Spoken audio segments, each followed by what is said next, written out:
Hello, magluluto naman po tayo ng ginataang tilapia. Bali, ipiprito ko muna siya para hindi siya malansa. Ayan. Iprito po natin para masarap at mabango. Tapos hindi siya malansa. Yan po yung ginataang tilapia ko.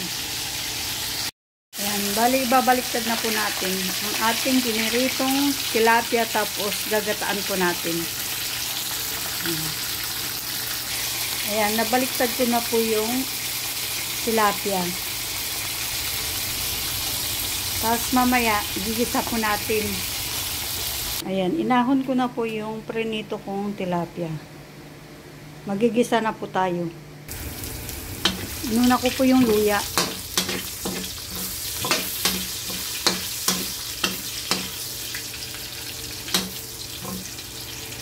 Sunod po natin yung sibuyas.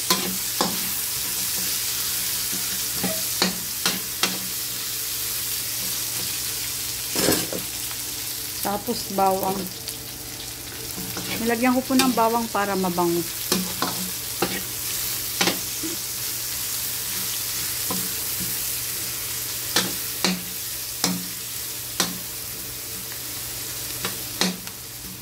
Tapos lagay na po natin yung tilapia. Yung prinito nating tilapia. Ayan na po. Tapos lagyan na po natin ng gata.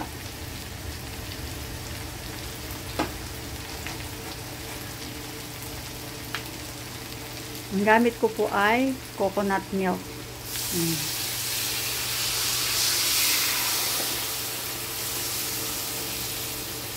Para creamy.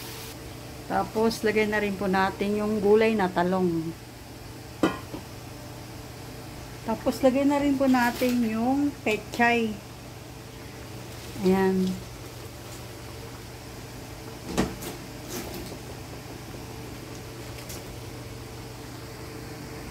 Pagkatapos ng pechay, siling haba. Lagyan din po natin ng pamintang durog. Tapos bechin.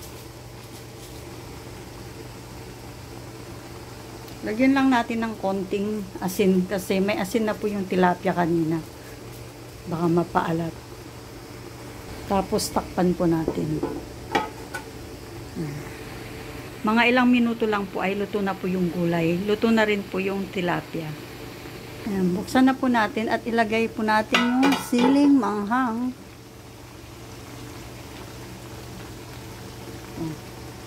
Mas masarap kasi ang gata kapag may sili.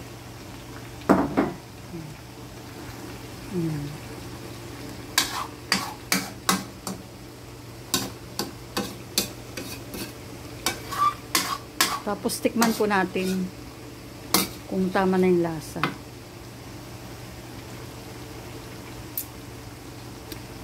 Tapos lagyan po natin ng suka para hindi siya mapanis kaagad. Konting-konti lang. Ito na po yung aking ginatang tilapia. Kain na po tayo. Salamat sa inyong panonood. Bye-bye.